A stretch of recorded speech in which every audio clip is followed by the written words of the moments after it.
큰언니.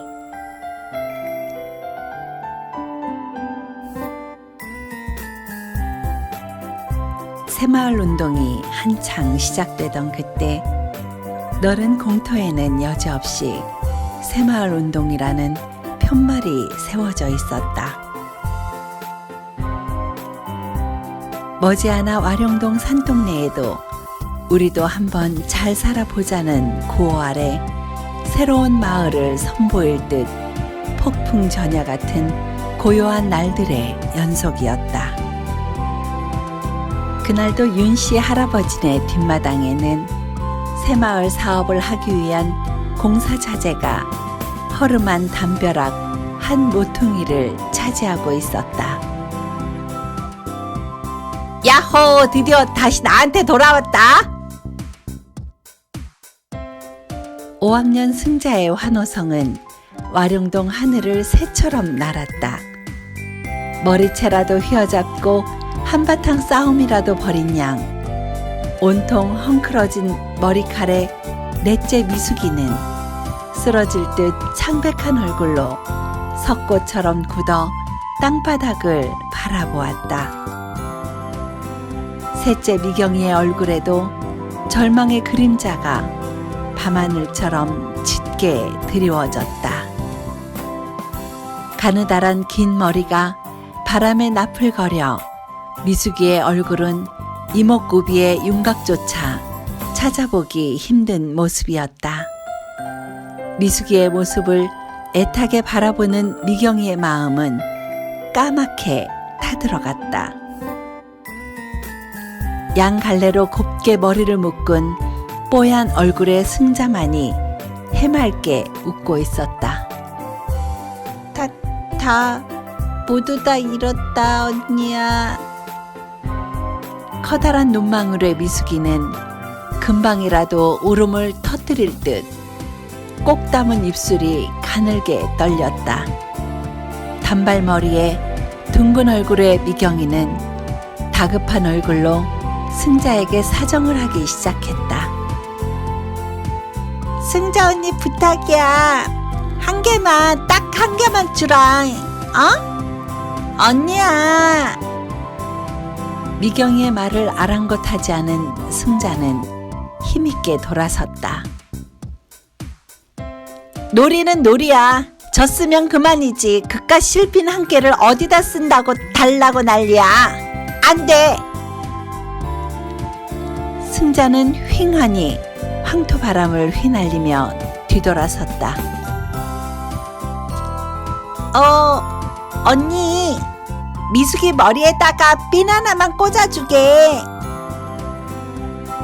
미경이는 상기된 얼굴로 승자의 옷자락에 매달려 애원했다.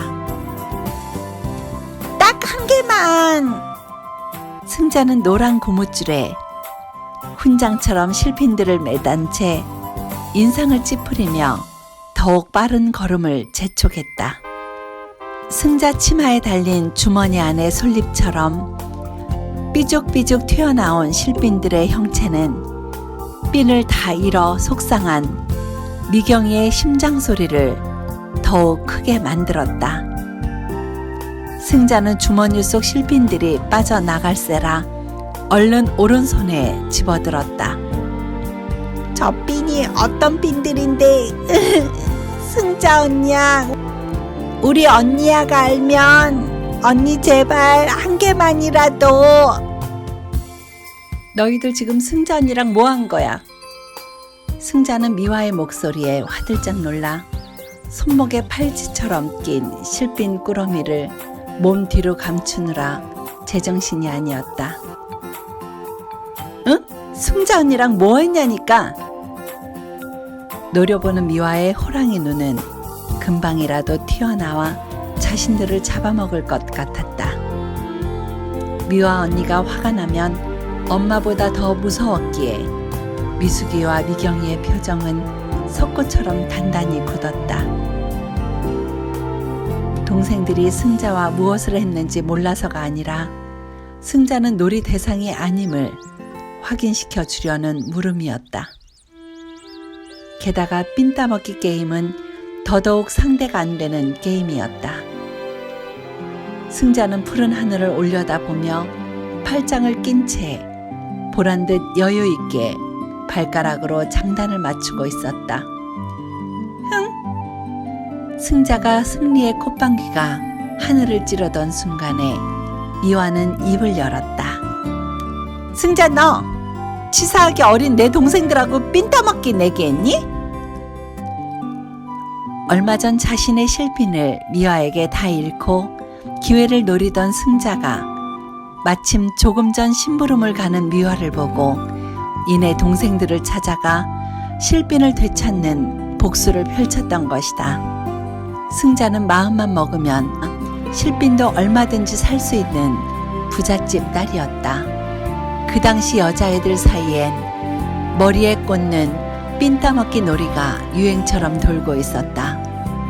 미화는 친구들에게서 따서 1개, 2개 모아둔 실핀을 보물처럼 성냥갑 속에 숨겨놓곤 했다.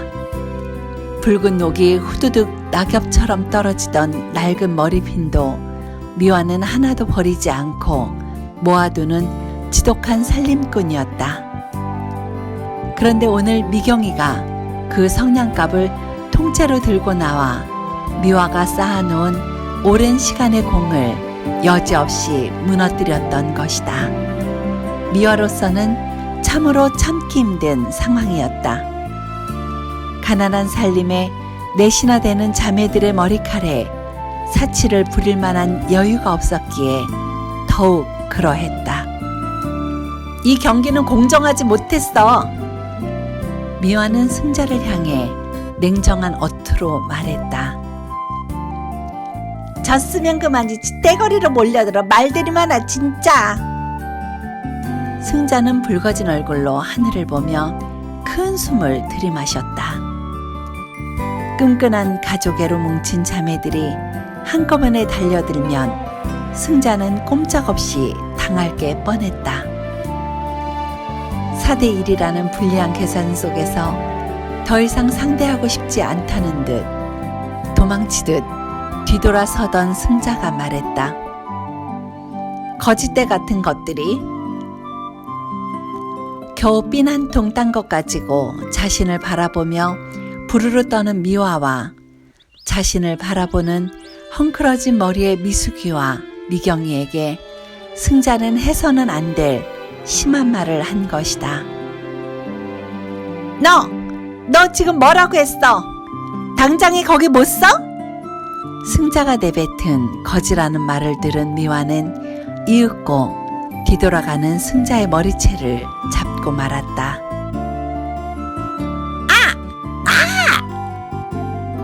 뒤돌아서던 승자의 묶은 머리칼을 화가 머리끝까지 나 있는 미화가 낚아챘다. 사실 미화는 화가 나면 물불을 안 가리는 다혈질의 소유자였다. 에이! 부잣집 외동딸로 자기 위에 세상이 없던 승자는 그 자리에 멈춰섰다. 너 내 머리 다 엉클어졌어? 방울 고무줄 사이로 빠져나와 말꼬리처럼 축 처진 자기 머리를 매만지며 승자는 미화를 향해 소리쳤다. 좋아, 너 나랑 내기해.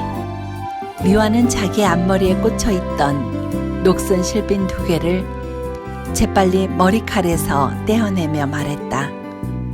억센 힘과 오기로는 도저히 못 당하는 싸납쟁이 미화를 보며 승자는 울며 겨자먹기로 실핀 꾸러미들을 빼내며 말했다. 좋아, 이 못난이 기집애들아. 그것마저 잃고 엉엉 울지나 봐라. 그깟 잃어도 그만이라는 말투의 승자는 서둘러 실핀을 모두 꺼내었다. 미화의 등에 엎여있는 막내 미영이는 손가락을 더욱 힘있게 빨며 그 광경을 내려다 보았다.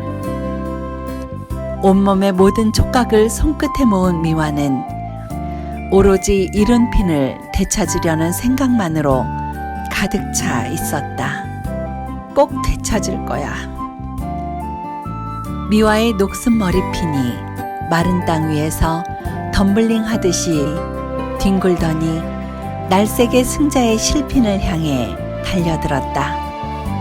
미화의 야무진 손끝이 진가를 발휘하는 순간인가?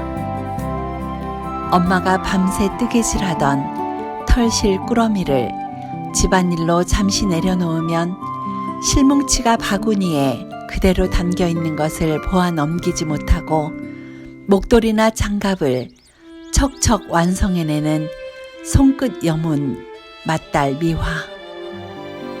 미숙이의 예쁜 얼굴이 형체를 드러낼 순간이 오고 있는 걸까? 야호! 미화의 목소리가 산동네에 울려 퍼졌다. 드디어 언니의 작전이 성공을 하는 순간이었다. 역시 우리 언니야, 최고 최고! 미숙이와 미경이는 박수를 치며 춤추고 펄쩍펄쩍 뛰며 좋아했다.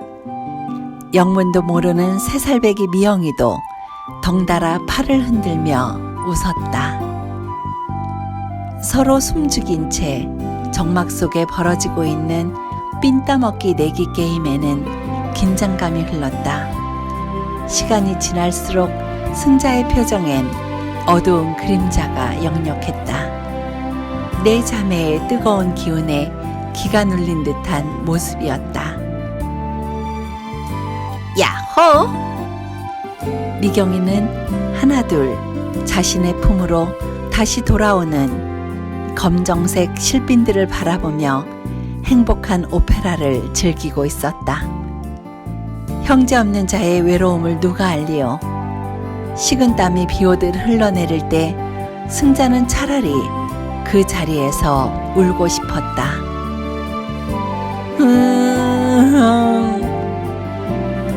승자는 독한 기집애 미화에게 결국 실핀을 다 잃고 말았다. 에이씨, 이걸 그냥... 승자는 패배자의 분노에 부르르 떨며 두 주먹만을 불끈 쥔 채 호랑이 미화를 노려보았다. 피, 억울해. 너희들 또다시 승자 언니랑 삔 따먹기 내기하면 이 언니가 가만두지 않을 거야. 미화는 미숙이의 머리칼을 가다듬고 실핀을 꽂아주며 말했다. 미화의 머리에 꽂은 실핀 2개로 승자의 예쁜 꽃핀까지 덤으로 얻게 된 영광의 순간이었다. 역시 울언니야. 울언니가 최고야. 막내 미영이를 업고 시장 바구니를 들고 앞서가는 큰언니 미화의 긴 그림자 그늘을 보며 동생 미경과 미숙이는 무한한 행복을 느꼈다. 미숙이의 머리칼에는 아침에 미화가 꽂아준 실핀이 아닌 승자에게서 딴 꽃핀이 예쁘게 훈장처럼 미숙이의 머리칼에 꽂혀 있었다. 마당 한켠에는 해바라기의 무거운 얼굴이 여문 씨들을 토해낼 듯 바람에 멀미하며 흔들리고 있었다. 담벼락에 기댈 듯 서 있는 노란 해바라기 앞에서 미숙이와 미경이는 낮의 실핀 사건을 까마득히 잊은 채 서로 껑충거리며 키재기 노래를 부르며 놀고 있었다. 해바라기 아래 피어있는 분홍빛 주홍빛 예쁜 채송화들을 혹여 밟기라도 할까 미경이와 미숙이는 좁은 뒷마당을 조심스럽게 뛰고 있었다. 어디서 배운 노래인지 미경이는 흥이 난 목소리로 해바라기 노래를 계속 부르며 놀았다. 아빠 키보다도 훌쩍 커버린 키다리꽃 해바라기를 바라보다 이내 목이 마른 미경이와 미숙이는 병아리처럼 마른 목을 축이려 동시에 물 항아리를 향해 달려갔다. 덜그덕덜그덕 플라스틱 바가지가 요란한 소리를 내며 항아리를 울렸다. 언니야, 조심해. 항아리에 몸을 반쯤 걸친 채 물을 퍼올리려는 미경이의 허리춤을 붙잡으며 미숙이가 말했다. 물이 바닥에 깔려 있어. 에이, 에이. 미경이는 어떻게든 물을 담아보려고 플라스틱 바가지를 허공에 흔들며 숨도 멈춘 채 집중했다. 목말라.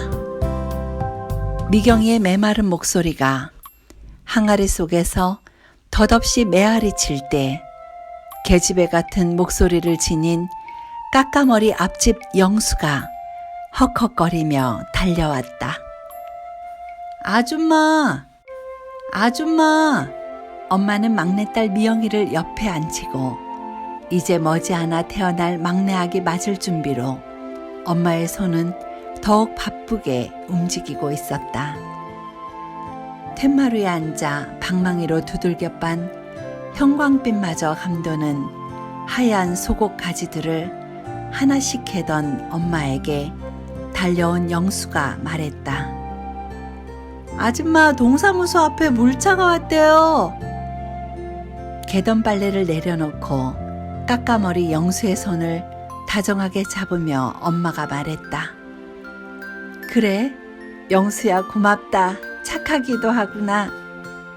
물차가 오는 날은 내일인데 이제 자주 오는구나. 고맙구나, 영수야. 받아놓은 빗물도 거의 다 쓰고 이제 밥할 물만 겨우 남아서 걱정하고 있었는데 다행이네. 영수의 뿌듯한 눈을 바라보며 엄마는 친구처럼 이야기했다. 가난하고 어려운 살림에도 단 한 번도 웃음을 잃지 않는 엄마. 찔레꽃처럼 소박하며 사랑 가득한 육남매의 어머니. 엄마는 개던 빨래들을 한쪽에 모아놓고 서둘러 부엌으로 향했다. 이상하다. 분명히 여기에 있었는데. 부엌과 광문을 오고 가며 두리번거리던 엄마는 다시 앞마당으로 달려나와 항아리 앞에서 놀고 있는 미숙이와 미경이를 향해 말했다. 미경아, 물찌개 못 봤니? 물초롱이며 물찌개며 아무리 찾아봐도 없구나. 엄마의 안타까운 두 손엔 이미 빈 양동이가 들려 있었다. 함석으로 만든 물초롱은 장난감이 드문 산동네 아이들에게 때로는 장난감을 대신했다. 언젠가 미경이가 연탄 집게와 국자로 장단을 맞추다가 구멍을 낸 이후엔 미경이의 집에선 아이들에게 금기 물건이 되었기에 미경이의 안중에는 물초롱은 지워져 있었다. 못 봤는데요, 엄마? 미경의 말이 허공에 흩어지기도 전에 엄마는 어느새 양동이를 들고 비탈길을 내려가고 있었다. 혹시 또 미화가? 아이고, 벌써 줄이 기네. 20m나 되는 물동이들이 사람들보다 먼저 줄을 서 있었다. 물차에 담긴 물이 언제 끊어질 줄 모르는 상황인지라 엄마의 목은 더욱 타들어갔다. 뒷줄에 서 있는 사람들은 발을 동동거리며 기다리다가 들고 나온 빈 통을 도로 들고 집으로 가는 상황도 종종 일어났기 때문이었다. 그래도 혹시나 차례가 오겠지 믿어보며 마음먹은 엄마가 들고 나온 양동이를 땅바닥에 내려놓으려는 순간이었다. 엄마, 여기에요, 여기! 여기 엄마! 멀리 큰딸 미화는 두 팔을 흔들며 엄마를 불렀다. 미화야. 가난한 살림에 부끄러울 정도로 억척스럽게 변해버린 큰딸 미화를 바라보며 엄마는 안타까움에 자신도 모르게 코끝이 시큰해오는 걸 느꼈다. 언제부터 와 있었는지 맨 앞에서 물지개를 쥐고 서 있는 미화를 바라보며 엄마는 말했다. 어떻게 알고 이렇게 일찍 나와 있었니? 아까 낮에 엄마 심부름으로 파 사러 시장에 가다가 통장 아저씨가 벽보를 붙이는 것을 보고 알았죠. 그랬다. 미화는 승자에게서 동생들의 핀을 되찾아주곤 집에 오자마자 말없이 물초롱을 쥐고 곧장 나갔던 것이다. 얼마나 기다린 거야. 길게 늘어서 있는 물초롱들로 보아 좋게 두어 시간은 서 있었을 것이라 생각하며 엄마는 은근히 속이 상했다. 어린 것이 가난한 살림에 동생이 주렁주렁 넷이나 되는 미화가 엄마는 쌀밥 한 번 제대로 먹인 적이 없다는 생각에 미안했기에 마음속 눈물방울을 흘려보내고 있었다. 엄마 힘드신데 양동이는 왜 가지고 나오셨어요? 미화가 엄마 손에 들려있는 양동이를 빼앗으며 말할 때 물을 받으러 길게 늘어서 있는 사람들이 수군댔다. 맏딸은 그러게 살림미천이라잖소. 나는 아까 제가 물초롱 쥐고 오는 것 보고 오늘 물 차오는 날이군 하고 알았단께요. 아이고 쟨 누굴 닮아서 저렇게 사납고 저렇게 극성이래요? 애미애비는 더없이 착한 사람이더구먼. 제 눈 쭉 찢어진 것 좀 보세요. 전에 제 동생들을 어떤 애가 괴롭혔다고 그 애한테 얼마나 싸납게 하던지. 혀를 내두르며 사람들은 이구동성으로 미화를 들먹였다. 사나운 미화의 눈초리가 자신에 대한 이야기하는 사람들을 향했을 때 사람들은 능청스러운 헛기침을 하며 각자의 하늘을 바라보았다. 아무튼 보통은 아니에요. 누군가가 종지부를 찍는 말을 내뱉고 나서야 미화는 겨우 아주머니들의 대화의 주인공에서 내려올 수 있었다. 이윽고 시원한 물방울들이 쏴 하며 양철 물초롱에 시원하게 쏟아졌다. 아저씨 조금만 더요. 가득 채워주세요. 조금 더요. 한 방울이라도 더 많이 받아보려는 큰딸 미화의 말을 엄마는 잘라냈다. 아니에요. 그만 됐어요, 아저씨. 아까움을 다 흘리겠어요. 그만 주세요. 미화야, 너무 많이 받으면 길에 다 흘린다. 엄마는 물초롱에 한 방울이라도 더 채우려는 미화의 억지를 꺾으며 물초롱을 옮겨놓았다. 물초롱을 한켠에 옮겨놓은 엄마는 미화에게 지키고 있으라며 부탁하며 서둘러 물이 담긴 양동이를 들고 뒤뚱거리며 집을 향해 걸어가셨다. 엄마가 이거 지키고 계세요. 제가 갔다 올게요. 아니야, 엄마가 갔다 올게. 조금만 기다려. 맑고도 시원한 물이 자유로운 바다를 항해하듯 항아리 속에서 출렁인다. 이윽고 또 하나의 양동이 물이 항아리 속에 담기려 할 때 큰딸 미화의 힘겨운 목소리가 엄마에게 들려왔다. 엄마. 양 어깨에 물지개를 쥐고 재빨리 뒤쫓아온 미화를 바라보는 엄마는 놀랐다. 엄마가 기다리고 있으랬잖아. 누가 무겁게 메고 올라오랬어. 엄마가 지고 오면 되는데. 엄마는 미화가 들고 온 물초롱을 받아들었다. 물초롱 안에는 반쯤 담긴, 아마도 반쯤은 어딘가에 흘린 듯 반만 남은 물이 아쉽게 일렁였다. 미화는 생각보다 줄어든 물을 보며 괜히 욕심을 부렸나 후회했지만 그래도 물 욕심을 버릴 수가 없었다. 에고 아깝다. 한 방울이라도 남들보다 더 지고 와서 엄마에게 보탬을 주고 싶었던 것이다. 언제나 물 길는 일은 아버지의 몫이었지만 오늘처럼 이렇게 아버지가 안 계신 날엔 장남 명호가 물지개를 지곤 했다. 처음으로 물초롱을 들고 힘이 든 듯 빨갛게 달아오른 미화의 붉은 볼에는 구슬만한 땀방울이 이마에서부터 흘러내렸다. 물초롱에 담긴 물을 항아리에 붓기 전에 엄마는 찬장으로 달려가 귀한 사기 그릇을 꺼내 방금 길어온 시원한 물을 가득 담아 미화의 입술에 갖다 대주었다. 목 많이 말랐지? 엄마는 막내 미영에게처럼 큰딸 미화에게 물을 먹여주었다. 아, 이제야 좀 살 것 같아요. 물맛이 꿀맛 같아요, 엄마.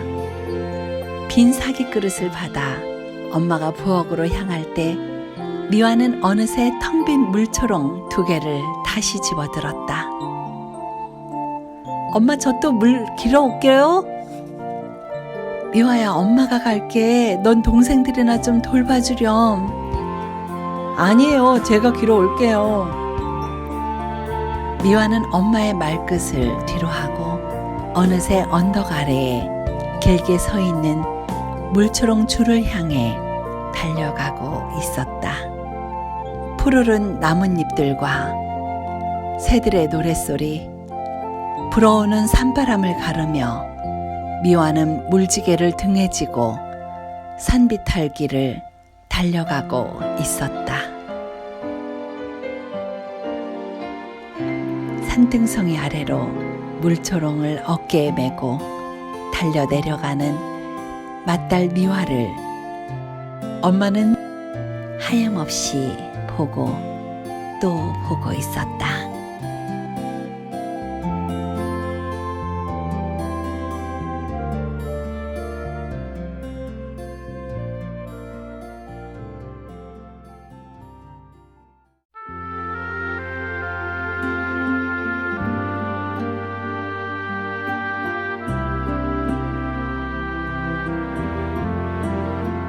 큰딸 미화야,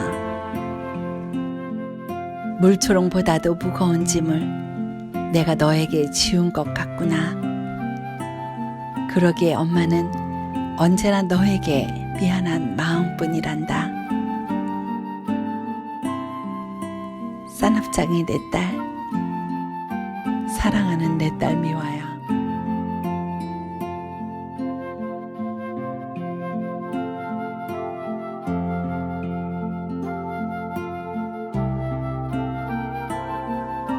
언니,